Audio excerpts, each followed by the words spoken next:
یہ جو تھے، اب یہ ہم نے اس کا شان ورود تو بتا دیا کہ کیسے یہ لکھی گئی کتاب المہند المفند۔ اب اس میں 26 سوالات ہیں۔ پہلا سوال تو یہ ہے کہ شد رحال، کہ جو ہم زیارت کے لیے جاتے ہیں، سفر کرتے ہیں، تو کیا کریں گے؟ ہم حج کے لیے کریں گے یا مسجد نبوی وغیرہ کے لیے کر سکتے ہیں ارادہ یا نہیں؟ اس بارے میں اختلاف پہلے چلتا رہا۔ اس کا سوال تھا۔ دوسرا توسل بالانبیاء والاولیاء والصالحین۔ دوسرا تھا وسیلہ لینا، کہ وہ اس نے یہ شو کیا تھا احمد رضا نے کہ یہ لوگ دیوبندی وہابی جو ہے نا، جو ہیں دیوبندی ہوں، گنگوہی اور خلیل احمد سہارنپوری وغیرہ، شرف علی تھانوی وغیرہ، یہ لوگ جو ہے نا وسیلے کے منکر ہیں، نہ نبیوں سے وسیلہ لیتے ہیں، نہ ہی یہ اولیاء سے، نہ صالحین سے۔ تیسرا تھا، پانچواں سوال تھا حیات النبی، یہ نبی علیہ السلام کو زندہ نہیں سمجھتے، یہ مردہ سمجھتے ہیں۔ پھر یہ جو چھٹا سوال تھا ان کا کہ قبر اطہر پر دعا کرنے کا طریقہ، کہ نبی پاک کو چونکہ مردہ سمجھتے ہیں، دعا بھی کوئی نہیں لیتے، ٹھیک ہے۔ اور یہ درود کے بھی، جیسے الصلاۃ والسلام علیک یا رسول اللہ، وہ کہتے ہیں جو اس کا منکر ہے وہ درود کا ہی منکر، جیسے یہ یہاں عوام میں پھیلائی ہوئی یہ بات، اس طرح انہوں نے کہا یہ تو درود کو بھی مانتے ہیں، پاک صلاۃ والسلام بھی کوئی نہیں پڑھتے، نہ مانتے ہیں۔ ساتواں سوال یہ تھا ائمہ اربعہ کی تقلید کا حکم، کہ ائمہ اربعہ کی جو تقلید ہے اس کے بارے میں کیا خیال ہے، کہ تم مقلد ہو یا غیر مقلد ہو، ٹھیک ہے۔ یہ تھا آٹھواں، نواں اور 10واں سوال، ائمہ اربعہ کی تقلید، پوری اس کی تفصیل آگے ہے۔ اور 11واں سوال تھا صوفیہ کے اشغال، ان کے ہاتھ پر بیعت کرنا، ان سے فیوز حاصل کرنا، یہ جو ہم کہتے ہیں قبروں سے فیض آتا ہے، زندگی میں پیر دور بھی ہو، ہم نے بیعت کر لی، عقیدت اور محبت ہے، فنافی شیخ وغیرہ جو اصطلاحات ہیں نا صوفیہ کی ٹرمز، اس بارے میں اب انہوں نے بتایا کہ ہم مانتے ہیں۔ خاص وہابیوں کے بارے میں، وہ خاص وہابیہ کون ہے؟ جو محمد بن عبد الوہاب نجدی تھا، عبد الخالق بنارسی وغیرہ تھا، جس نے یہ فتویٰ دیا تھا فتاوی شامیہ کے لحاظ سے کہ جو مقلد ہے نا وہ مشرک ہوتا ہے، اور مقلد جب مشرک ہوتا ہے تو وہ مشرک کی حیثیت مرتد کی ہوتی ہے، اور مرتد کی حیثیت جو ہے نا وہ مرتدین کے ساتھ جہاد کی سی ہوتی ہے، پھر ان کی عورتوں کو تم بغیر نکاح کے باندی بنا کے رکھ سکتے ہو۔ یہ مطلب اس وقت کے جو عبد الوہاب نجدی تھا اس کا یہ فتویٰ تھا موجود۔ تو اس کے بارے میں انہوں نے کہا کیا حکم، انہوں نے بتایا ہم تو اس کے بارے میں بالکل سیدھے ہیں، ہم اس کو صحیح نہیں سمجھتے۔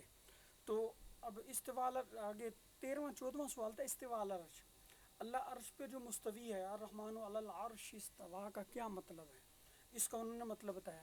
پھر یہ 15واں سوال تھا رسول اللہ صلی اللہ علیہ وسلم کا سب سے افضل ہونا، کہ آپ تو نبی علیہ السلام کو سب سے افضل مانتے ہیں کہ نہیں مانتے، ٹھیک ہے، کیونکہ وہ بڑے بھائی والی حیثیت، چھوٹے بھائی والی حیثیت، جو بحث نہیں چلتی نبی پاک کو بڑا بھائی سمجھے، چھوٹا بھائی سمجھے، برابر کا بھائی سمجھے، اس نے یہ فتنہ پلایا تھا فاضل بریلوی نے۔ تو وہ یہ سوال تھا۔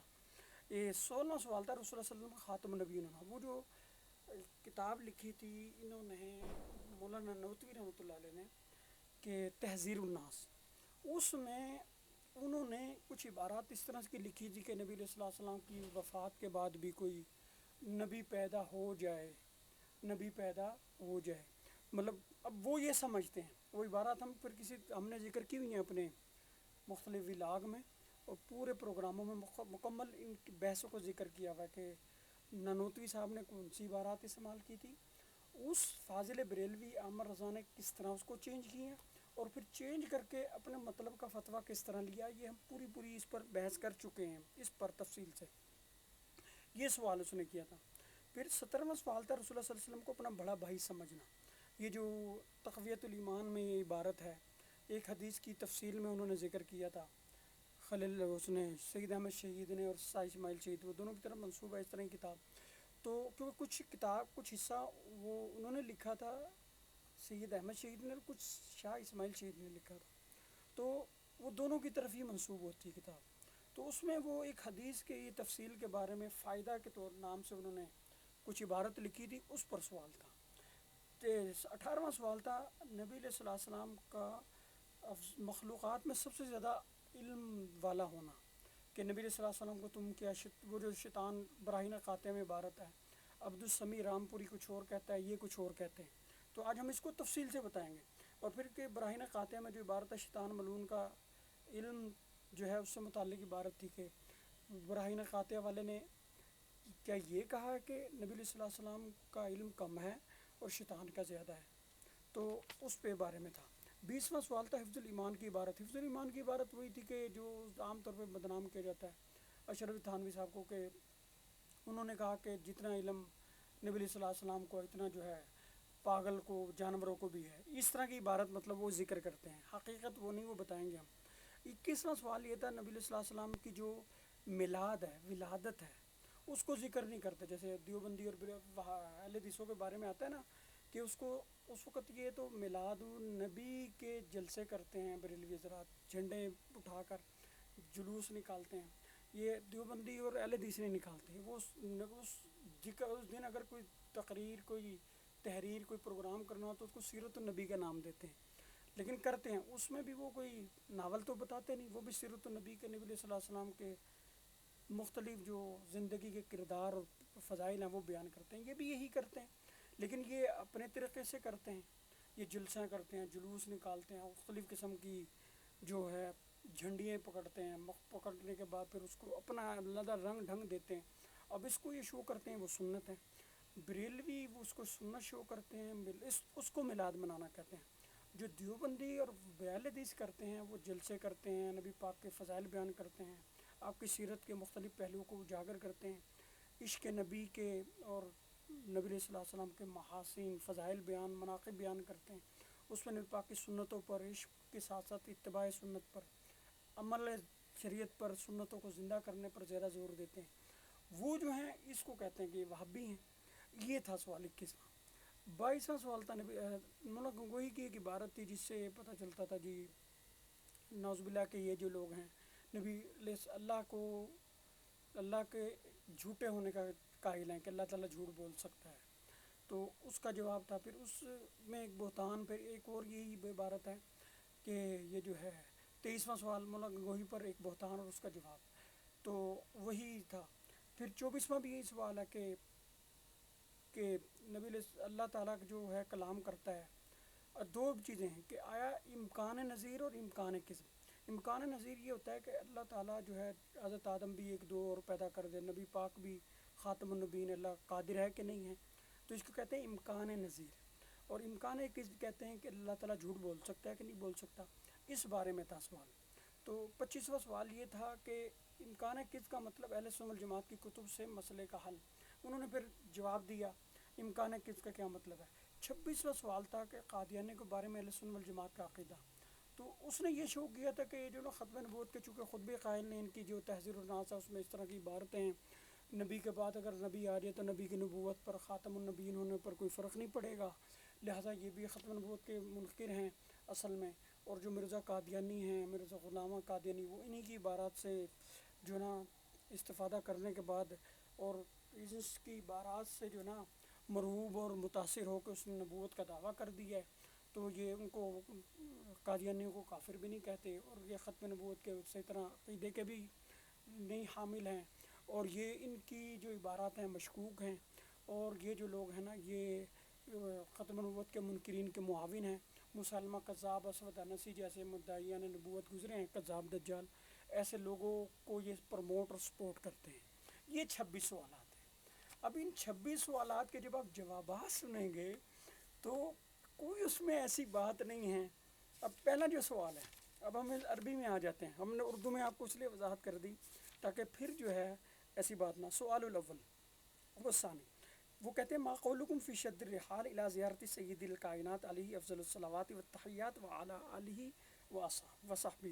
کیا فرماتے ہیں وہ شد رحال میں سید الکائنات علیہ الصلوۃ والسلام کی زیارت کے لیے، کہ جو بندہ اپنا سفر کا ارادہ کرتا ہے اور وہ کرے تو کیا کہو گے. تو اب اس کا جواب انہوں نے دیا کہ ہم تو اس کو مستحب سمجھتے ہیں، ہم اس کو سب سے اچھا سمجھتے ہیں. اور نبی علیہ السلام جو مسجد نبوی کی اگر کوئی نیت کر کے چلے، اس کی نبی علیہ السلام کی روزے کی نیت سے اگر حج کرے گا یا عمرہ کرے گا یا سفر حج اس نیت سے کرے گا تو ہم اس کو برا نہیں سمجھتے، بلکہ ای الامرین احب الیکم ای افضل لدى اکابرکم للزائر هل ینوی وقت الالتحال لزیارته علیہ السلام او ینوی المسجد ایضا وقد قال الوہابی ان المسافر الى المدینہ لا ینوی الا الى المسجد النبوی. کہ زیارت کی نیت کرے یا مسجد نبوی کی بھی، حالانکہ وہابی کا قول ہے مسافر مدینہ منورہ کو صرف مسجد نبوی کی نیت سے سفر کرنا چاہیے. جو مسافر ہے مدینہ منورہ کو صرف مسجد نبوی کی، نبی علیہ الصلوۃ والسلام کی روزے کی نیت نہیں کر سکتا. یہ وہابیہ کا قول تھا، جو محمد بن عبد الوہاب نجدی ٹائپ لوگ تھے. یا پہلے لوگوں میں یہ بحث ایک چلی تھی کہ آیا نبی علیہ الصلوۃ والسلام کے روزے کی نیت کریں گے یا نہیں، صرف مدینہ منورہ کی نیت سے جائیں گے اور اپنا حج عمرہ وغیرہ کر کے آ جائیں گے. تو اس بارے میں انہوں نے پھر بتایا کہ نہیں، ہمارے ہاں ایسی بات نہیں ہے، بلکہ انہوں نے فرمایا جمیع طائفتنا و جماعتنا مقلدون لقدوۃ الانام و ذروۃ الاسلام امام الحمام الامام الاعظم ابو حنیفۃ النعمان. یہ فرمایا فی الفروع و متبعون للامام الحمام ابی الحسن اشعری والامام الحمام ابی منصور ماتوریدی رضی اللہ تعالیٰ عنہما فی الاعتقاد. یعنی فروعات میں فقہ میں ہم امام ابو حنیفہ کے مقلد ہیں، اور عقائد میں ہم ابو الحسن اشعری اور ابو منصور ماتوریدی. ابو الحسن اشعری جو ہیں یہ شوافع ٹائپ ہیں، اور جو منصور ماتوریدی ہیں یہ حنفیوں کے سمجھے ہیں. لیکن یہ دونوں امام ہیں، جس طرح امام ابو حنیفہ، امام مالک، امام شافعی، امام احمد بن حنبل ہے نا، اسی طرح عقائد میں جو ہیں دو امام ہیں، امام ابو الحسن اشعری اور امام ابو منصور ماتوریدی. جو اہل سنت ہیں جس طرح ان چاروں میں سے کسی ایک کی تقلید کرتے ہیں، اسی طرح جو عقائد میں ان دو میں سے کسی ایک کی تقلید کرتے ہیں. تو اب جو فرمایا ومنتسبون من طرق الصوفیۃ الی الطریقۃ العلی المنسوبۃ الی السادۃ العلیۃ المنسوبۃ الی السادۃ النقشبندیہ والطریقۃ الزکیۃ المنسوبۃ الی السادۃ الچشتیہ والی الطریقۃ البہیۃ المنسوبۃ الی السادۃ القادریہ والی الطریقۃ المرضیۃ المنسوبۃ الی السادۃ السہروردیہ رضی اللہ تعالی عنہم اجمعین. انہوں نے بتا دیا کہ ہم اس طرح ہماری بات ہے. اب اس سوال کا جواب دے دیا. اب آگے پھر اس کی مطلب مزید وضاحت کی ہے کہ نبی علیہ الصلوۃ والسلام کے روزے کی طرف کیا کریں گے، اس میں کوئی ایسی منفی بات نہیں ہے. ٹھیک ہو گئی بات. اب اگلا سوال ایک یہ تھا، السؤال الثالث اور رابع، هل للرجل ان يتوسل في دعواته بالنبی صلی اللہ علیہ وسلم بعد الوفات ام لا. تمہارے نزدیک کیا نبی علیہ الصلوۃ والسلام کی وفات کے بعد وسیلہ لینا، کہ نبی علیہ الصلوۃ والسلام وفات پا چکے ہیں، آپ صلی اللہ علیہ وسلم اپنے روزے میں ہیں، تو وفات کے بعد کیا تم وسیلہ لینا نبی پاک کا لینا جائز سمجھتے ہو یا نہیں سمجھتے؟ ٹھیک ہے. اور اگلا سوال، ایجوز التوسل عندکم بالسلف الصالحین من الانبیاء والصدیقین والشہداء واولیاء رب العالمین ام لا. تمہارے نزدیک سلف صالحین یعنی انبیاء، صدیقین، شہداء، اولیاء اللہ کا وسیلہ بھی لینا جائز ہے یا نہیں ہے؟ یہ سوال تھا. آگے تو انہوں نے پھر فرمایا عندنا و عندی مشائخنا، ہمارے نزدیک اور ہمارے تمام مشائخ کے نزدیک یجوز التوسل فی الدعوات بالانبیاء والصالحین من الاولیاء والشہداء والصادقین فی حیاتہم و بعد وفاتہم. ان کی زندگیوں میں بھی اور ان کی زندگیوں کے بعد بھی، یعنی مرنے کے بعد بھی وسیلہ لینا جائز ہے. ٹھیک ہو گئی بات. آگے السؤال الخامس، پانچواں سوال، ما قولکم فی حیات نبی علیہ الصلوۃ والسلام وفی قبرہ شریف الذالک امر مخصوص بہ ام مثل سائر المؤمنین رحمۃ اللہ علیہم حیاتہ برزخیۃ. کیا فرماتے ہو، یعنی کیا فرماتے ہیں جناب یہ جو دیوبندی اور وہابی ہیں جناب رسول اللہ صلی اللہ علیہ وسلم کی قبر میں حیات کے متعلق، کہ آپ کی جو حیات ہے یہ کوئی خاص حیات ہے جو آن صلی اللہ علیہ وسلم کو حاصل تھی، یہ عام مسلمانوں کی طرح برزخی حیات ہے. اب دیکھیں وہ کیا بات کرتا ہے یہ مرزا محمد علی مرزا، کیونکہ عبارت اس کو بھی نہیں آتی نہ پتہ ہے.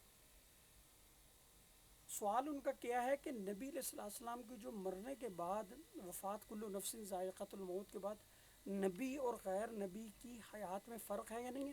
فرق ہے. اور انہوں نے بھی بتایا کہ عندنا و عند مشائخنا حضرت رسالت صلی اللہ علیہ وسلم حی فی قبری شریف و حیاتہ صلی اللہ علیہ وسلم دنیاویۃ من غیر تکلیف وہی مختصۃ بہ صلی اللہ علیہ وسلم وبجمیع الانبیاء صلوات اللہ علیہم والشہداء لا برزخیہ کما ہی حاصلۃ لسائر المؤمنین بل لجمیع الناس کما فص علیہ العلامہ سیوطی فی رسالتی انباء الازکیاء بحیات الانبیاء، ایک رسالہ لکھا ہے یہ علامہ سیوطی نے، ٹھیک ہے، اس میں انہوں نے وضاحت کر دی ہے۔ اب انہوں نے بتایا کہ ہم اور ہمارے مشائخ کے نزدیک نبی علیہ الصلوۃ والسلام کی جو قبر میں حیات ہے، نبی پاک اپنی قبر میں زندہ ہیں، وہ ہاں زندہ نہیں ہے عرش فرش وغیرہ پہ، کوئی روحانی طور پہ زندہ نہیں ہے، آپ اپنی قبر میں زندہ، قبر میں جسم ہے، روح ہے، قبر میں جسم ہے، اور روح کے ساتھ اس کا تعلق ہے یا روح جسم کے اندر ہے، یہ علیحدہ بحث ہے، یہ علمی بحث ہے، تفصیلی بحث ہے، ٹھیک ہے، اس کا تعلق عقیدے سے نہیں ہے، صرف اتنا ہے عقیدے سے تعلق نبی پاک کی روح کا جسم سے تعلق ہے، وہ روح جسم کے اندر ہے یا اعلیٰ علیین میں ہے کہاں نہیں ہے، یہ خدا جانتا ہے، قبر میں موجود ہے۔ اور یہ جو وحیات ہو دنیاویت، نبی علیہ الصلوۃ والسلام کی زندگی دنیاوی حیات ہے، دنیاوی حیات ہے، ٹھیک ہے، من غیر تکلیف، یعنی آپ مکلف نہیں ہیں، دنیا میں تو آپ مکلف تھے کہ آپ نے تبلیغ رسالت کرنی ہے، نبی علیہ السلام قرآن و حدیث کے جو پیغامات اللہ کی طرف سے وحی آتی ہے اس کی تعلیم بھی دینی ہے، تزکیہ بھی کرنا ہے، اپنے تبلیغ بھی کرنی ہے، جہاد بھی کرنا ہے، اور انصاف بھی کرنا، حدود و قصاص کو نافذ بھی کرنا ہے، اور جو حکامات، نماز، روزہ، حج، زکوٰۃ، حقوق العباد، حقوق اللہ، اور جو معاملات، معاشرات اور دوسرے جو احکامات تھے وہ سارے آپ بتاتے تھے، یہ مکلف تھے آپ، جیسے قرآن میں ہے یا رسول بلغ ما انزل الیک من ربک، جو بھی آپ کی طرف اللہ کی طرف سے اتارا جاتا ہے، بھیجا جاتا ہے، وحی کیا جاتا ہے، آپ اس کی تبلیغ کریں گے، وَإِن لَّمْ تَفْعَلْ فَمَا بَلَّغْتَ رِسَالَتَهُ، اگر آپ نے ایسا نہ کیا تو پھر آپ نے اپنے فریضے کو ادا نہیں کیا، تو یہ مکلف تھے۔ جب آپ اس دنیا سے چلے گئے، کل نفس ذائقۃ الموت ہو گئے، تو پھر آپ مکلف نہیں ہیں، لیکن آپ اپنی قبر میں زندہ ہیں اور آپ کو دنیاوی زندگی حاصل ہے۔ اب یہ انہوں نے کہہ دیا، اور انہوں نے بتاتے ہیں وہ یہ مختصۃ بھی، اور یہ صرف نبی پاک کے ساتھ خاص ہے اور تمام انبیاء کے ساتھ خاص ہے، اور وہ شہداء لا برزخیہ، یہ جو زندگی ہے نبی کی، انبیاء کی اور شہداء کی، یہ خاص ہے ان کے ساتھ، لا برزخیہ، یہ برزخی نہیں ہے، یہ صرف برزخی نہیں ہے۔ اب اس بات کو ہم نے بتانا ہے، اب اس بات پہ میں، کیونکہ یہ بحث اس کی تھی، یہ انہوں نے بتا دیا۔ اب اس کا خیال تھا کہ یہ بات جو نا قرآن و حدیث کے خلاف ہے، حدیث متواترہ سے ثابت ہے۔ اب بتاتا ہوں میں حدیثیں، یہ مشکوٰۃ شریف میں بھی ہے، بخاری مسلم میں بھی ہے، یہ حدیث متواتر ہے۔ پہلی کہ نبی علیہ الصلوۃ والسلام نے جب غزوہ بدر ہوا، غزوہ بدر میں کفار مشرکین قتل ہو گئے، مر گئے، تو آپ ان سے کلام کرنے لگے، جو کنواں تھا، بدر کا کنواں تھا، وہاں ان کی لاشیں پڑی ہوئی تھیں، ان سے کلام کر رہے ہیں۔ حضرت عمر آئے، عمر کہنے لگے یا رسول اللہ کہ آپ اجساد اللہ ارواحها، آپ ان جسموں سے بات کر رہے ہیں، ان جمادات، ان پتھروں سے بات کر رہے ہیں جن میں روح ہی نہیں رہی، یعنی جو قتل ہو گئے کفار مشرکین، مارے گئے، ان کی تو روح موجود ہی نہیں ان کے جسموں میں، آپ ان سے باتیں کر رہے ہیں۔ تو نبی علیہ الصلوۃ والسلام فرمایا ہاؤلائی اسماء منکم، کہ یہ تمہارے سے زیادہ سن رہے ہیں، اور فرمایا انتم بی اسماء منکم، اور تم لوگ ان سے زیادہ نہیں سن رہے، یعنی آپ زندہ ہو۔ نبی علیہ الصلوۃ والسلام فرمایا تم صحابہ کرام حالانکہ زندہ ہو، تمہارے سے زیادہ یہ میری بات سن رہے ہیں۔ اس کی وجہ کیا؟ اب اس کی سنیں بات۔ علم کے 3 درجات ہوتے ہیں، علم الیقین، عین الیقین اور حق الیقین۔ علم الیقین کی یہ تعبیر کی جاتی ہے ہم نے سنا جی نبی پاک آئے، ٹھیک ہے، یا ہم نے دیکھا جی یہ آگ، ہم سنتے ہیں لوگ مرتے ہیں، یہ سنا، یہ اتنی خبر پکی ہے، ہر بے کو یقین ہے، اسے کہتے ہیں علم الیقین۔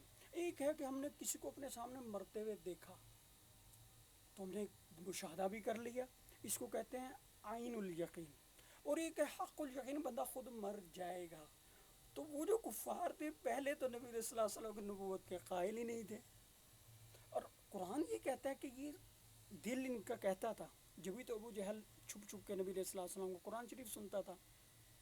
پھر ان لوگوں کو جب نبی علیہ الصلوۃ والسلام کی استقامت، آپ کے صحابہ کرام کی استقامت، آپ کی جو بہادری اور جرأت تھی، اس کو دیکھ کے یقین ہو جاتا تھا، لیکن جب وہ مر گئے، انہوں نے موت کا مزہ بھی چکھ لیا، نبی علیہ الصلوۃ والسلام کی حقانیت کا بھی ان کو غزوہ بدر میں مشاہدہ کر لیا تھا، جبھی تو کہتا ان کان ھذا ھو الحق، اے اللہ تعالیٰ ان کان ھذا ھو الحق، اگر یہ واقعی تیرا نبی حق پر فامطر علینا حجارۃ من السماء، تو پھر ہمارے پہ آسمان سے پتھروں کی بارش فرما۔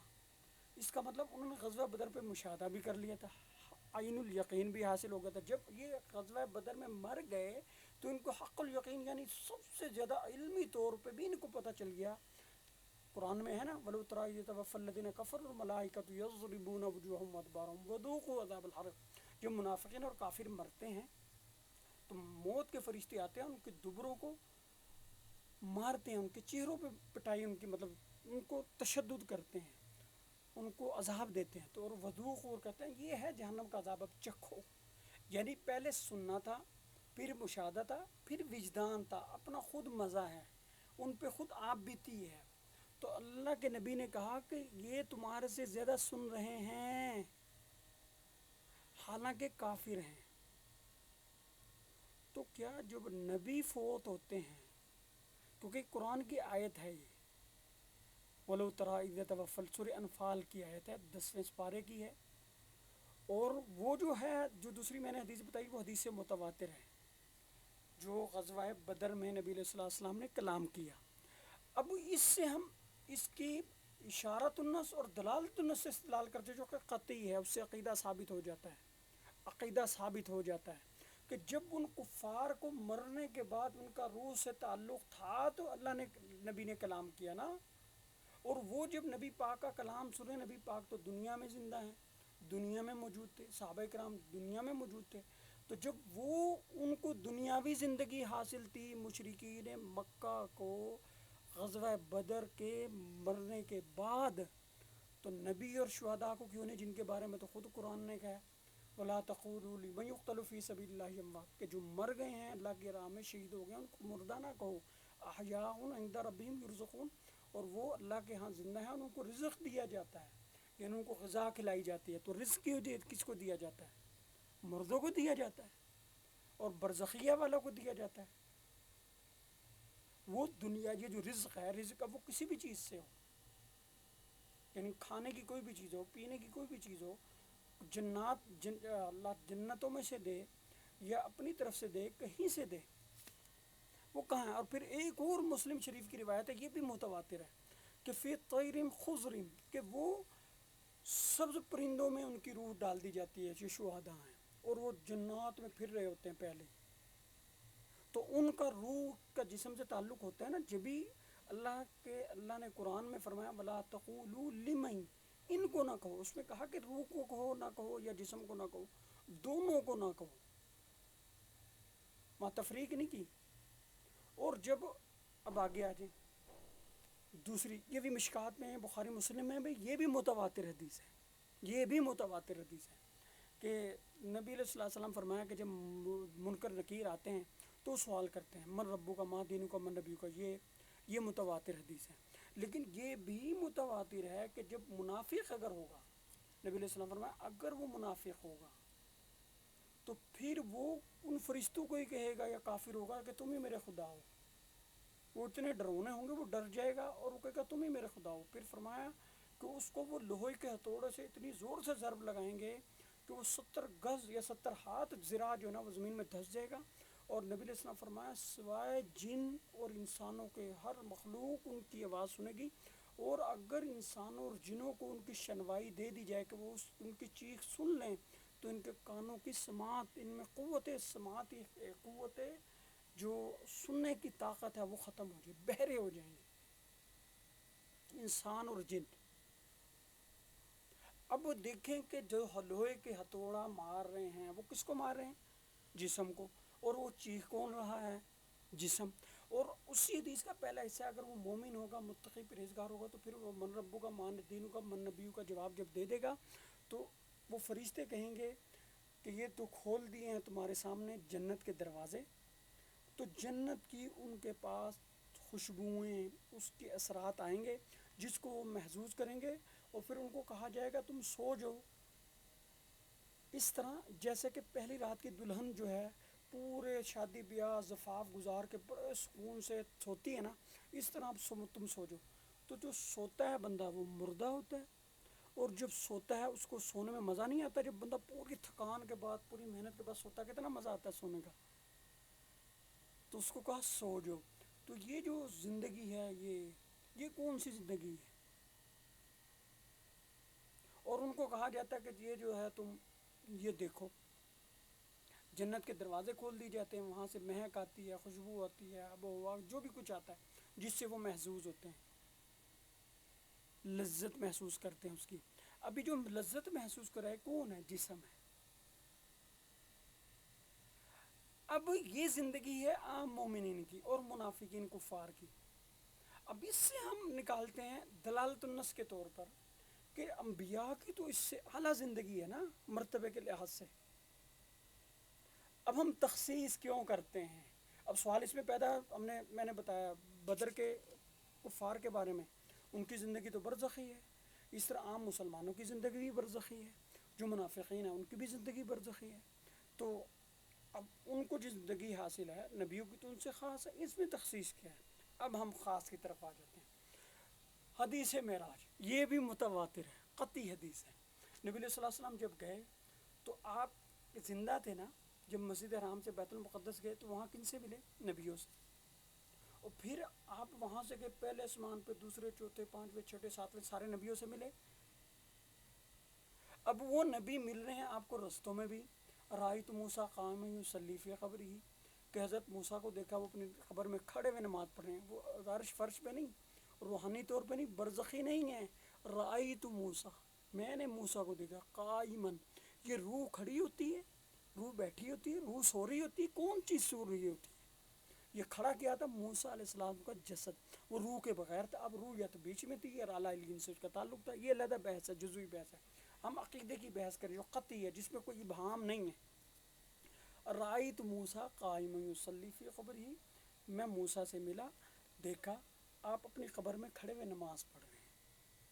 یہ مسلم شریف کی روایت ہے، یہ متواتر ہے. اب ہم تواتر کا دعویٰ کریں، ہم اس کو اپنے ایک ولاگ میں اس کی تفصیل بتا چکے ہیں. لیکن جو کوئی دعویٰ کرے گا نا یہ متواتر نہیں ہے، جو میں متواتر کا لفظ بول رہا ہوں، ہم اس کو ثابت کر دیں گے. مسلم شریف میں اور دیگر روایات آسانی سے، کیونکہ ابھی بات بہت لمبی ہو جائے گی، پھر ہم صرف اشارات کر رہے ہیں. پھر آپ بیت المقدس میں گئے، آپ جو ہیں زندہ ہیں امام، اور باقی سارے نبی پیچھے مردہ ہوں. ایسا ہو سکتا ہے؟ سارے نبیوں نے پیچھے اقتدا کی نا آپ کی، وہ مردہ تھے آپ زندہ تھے. تو مردوں کی اقتدا زندہ کرا سکتا ہے؟ مردے کی تو نماز جنازہ ہوتی ہے، مردے مقتدی نہیں ہوتے. اب جب مقتدی ہیں نبی سارے اور امام موجود ہیں محمد صلی اللہ علیہ وسلم، تو یہ زندگی حیاتیہ دنیاویہ ہے یا برزخیہ ہے؟ اب یہ جو ہمیں نظر آ رہی امامت اور اقتدا، پیشوا اور مقتدی پیچھے ہیں، یہ برزخی ہم کہیں گے اسے یا دنیاوی کہیں گے؟ یہ جو امامت ہونا، مقتدی ہونا، مصلی ہونا، مصلی میں اور مسجد اقصی میں کھڑے ہونا، بیت المقدس میں کھڑے ہو کے، پھر آپ جب گئے آپ نے مردہ ہونے کی حالت میں جنت دوزخ کی جو وزٹ کیا، یا زندہ ہونے کی حالت میں؟ زندہ ہونے کی حالت میں کیا؟ وہاں پر سارے نبی ملے، سارے نبی نہیں مطلب کچھ نبی ملے. تو وہ نبی بھی زندہ تھے جو مرحبا بالصالح والاخ صالح کہہ رہے تھے. یہ حدیث بھی متواتر ہے، یہ حدیث بھی متواتر ہے، یہ بخاری مسلم میں ہے. ٹھیک ہے، یہ حدیث بھی متواتر ہے. اب یہاں نبی زندہ ہیں اور وہ کن سے مل رہے ہیں؟ نبیوں سے. اور اس حدیث، ان حدیثوں کو اب اگلی حدیث سنیں، الانبیاء احیاء فی قبورہم یصلون، کہ سارے نبی، الانبیاء میں استغراق ہے، سارے نبی اپنی قبروں میں زندہ ہیں. قبروں میں روح نہیں ہے اور قبروں میں برزخ نہیں ہے. صرف عام مومن، منافق، مشرک جب مرتا ہے کافر، ان کی تو جو عذاب قبر ہے وہ برزخ میں ہو رہا ہے. اگر کوئی کہ جی دکھاؤ لا کے ہمیں کیسے ہو رہا ہے، تو برزخ ہے. نبی علیہ الصلوۃ والسلام خود فرما دیا اگر تمہیں بتا دیا جائے تم اپنے مردوں کو دفن کرنا چھوڑ دو. یہ حدیث بھی متواتر ہے. اور ایک موارد الزمان میں حدیث ہے، اس میں فرمایا کوئی نہیں سنتا، لیکن لا تسمعہ البہائم، کہ وہ ان کی جو چیخ و پکار ہے نا عذاب قبر کے وقت مردوں کی، وہ جانور سنتے ہیں. یہ حدیث صحیح ہے. جو میں نے پہلے بتائی کہ مردوں کو دفنانا چھوڑ دو، یہ حدیث متواتر ہے، یہ بخاری مسلم سیاستہ میں بھی ہے. اب آگے آ جائیں. نبی صلی اللہ علیہ وسلم اور تمام انبیاء کے بارے میں نبی پاک کا کیا فرمان ہے؟ الانبیاء احیاء فی قبورہم یصلون، سارے نبی اپنی قبروں میں زندہ ہیں اور نمازیں پڑھتے ہیں۔ اپنی قبروں میں دنیاوی زندگی ہے، دنیاوی زندگی ہے، اس کی دلیل کیا ہے؟ وہی جواب دے یصلون، نمازیں پڑھنا، حالانکہ وہ مکلف نہیں ہے، وہ مکلف نہیں، جو مکلف یہ نہیں کہ جو مکلف نہیں ہوتا وہ نماز نہیں پڑھتے، کہ جی جو نابالغ بچی اور بچیاں وہ نماز نہیں پڑھتے ہیں نا، وہ بھی حالانکہ ان کو فرض نہیں ان پہ ہوتی نماز، وہ روزہ بھی رکھتے ہیں، زکوٰۃ، تو اس طرح نبیوں پر جو موت کا مزہ چکھ لیتے ہیں ان پر نماز فرض نہیں ہوتی لیکن وہ پڑھتے ہیں۔ تو نماز پڑھنا یہ برزخ ہے، یہ تو دنیاوی ہے حیات، دنیاوی حیات ہے، اس میں رکوع ہے، سجدہ ہے، قیام ہے، تشہد ہے، اس میں قرات ہے، اللہ اکبر کہنا ہے، اٹھنا بیٹھنا، قرات کرنا، تسبیحات پڑھنا، ثنا پڑھنا، یہ دنیاوی ہے نا، اور قبر میں ہے سارے نبیوں کو، تو یہ حدیث بھی متواتر ہے۔ تو ان اتنی ساری متواترات سے یہ ثابت کرنا کہ نبی حی فی قبرہ شریف و حیاتہ دنیاویۃ من غیر تکلیف وہی مختصۃ بہ صلی اللہ علیہ وسلم بجمیع الانبیاء والشہداء، قرآن نے خاص کر دیا نا کہ شہداء کو بھی یہ زندگی حاصل ہے، تو اس سے ہم دلالت النص کے طور پر جب شہداء زندہ ہیں تو سارے نبی بھی شہید بھی ہوتے ہیں، تو ان میں وہ کیفیت بھی ہوتی ہے۔ اور جب نبی پاک نے علیحدہ متواتر حدیث میں فرما دیا الانبیاء واحیاء فی قبورہم یصلون، اس میں سب چیزوں سے شبہ ہی ختم کر دیا کہ ان کی تو دنیاوی زندگی ہے۔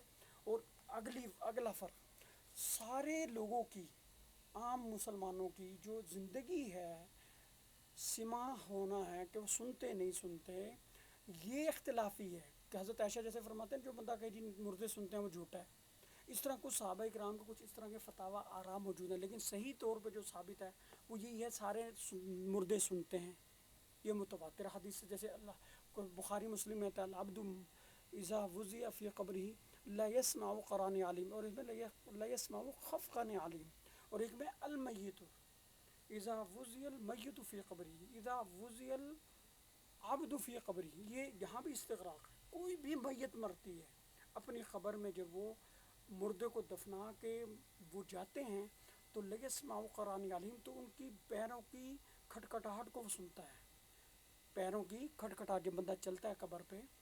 اب دیکھیں، اب دوسری بات، ایک اور حدیث یہاں متواتر سنتے جائیں انبیاء سے متعلق، کہ یہ حدیث بھی متواتر ہے، یہ حدیث بھی مسند احمد میں ہی آتی ہے لیکن یہ حدیث متواتر ہے کہ جب حضرت عائشہ فرماتے ہیں جب نبی علیہ السلام اپنی روزے میں دفن ہوئے تو میں بغیر پردے کے جاتی تھی، حضرت ابو بکر صدیق میرے والد فوت ہوئے تو میں بھی بغیر پردے کے جاتی، لیکن جب حضرت عمر فوت ہوئے تو میں پردہ کر کے جاتی تھی۔ اب ہمیں بتائیں آپ، اس دنیا میں کوئی بندہ مرتا ہے تو جب اس کے پیچھے دیوار ہو جائے یا کوئی لکڑی کا کوئی بھی پردہ، عام بریک سے بریک پردہ آ جائے، کوئی کاغذ کا ہی ٹکڑا کھڑا کر دے درمیان میں، تو پھر پردہ کرنے کی ضرورت ہوتی ہے؟ نہیں نہ ہوتی۔ لیکن حضرت ابو صدیق، حضرت عمر، حضرت نبی پاک قبر میں موجود ہیں، اوپر آپ کے تقریباً 6-7 فٹ کی زمین ہے، پھر اوپر آپ کے جو لکڑی کا تختہ ہوگا کوئی 3-4 انٹ موٹا، اس زمانہ تو لکڑی ہی ہوتی تھی نا، اس زمانے میں سلے تو نہیں ہوتی تھی، یا پتھر کی کوئی چٹان ہوگی وہ بھی 3-4-5 انچ موٹی ہوگی، اب اس میں سے نظر آ سکتا ہے انہیں؟ پھر اس پہ کم از کم 1 بالش یا 2 بالش یا بالکل چپٹا ہم کریں تو وہاں نبی پاک کو نظر آ رہا ہے، حضرت ابو صدیق کو نظر آ رہا ہے، حضرت عمر کو نظر آ رہا ہے، تو اس کا مطلب یہ نکلا کہ ان کو یہ زندگی جو نبی پاک کو حسن ہے وہ دنیاوی زندگی حاصل ہے، کہ حضرت عائشہ ان سے پردہ نہیں کرنی، اور پردہ کس سے؟ مردوں سے نہیں ہوتا کہ زندوں سے نہیں ہوتا، مردوں سے تو پردہ نہیں ہوتا،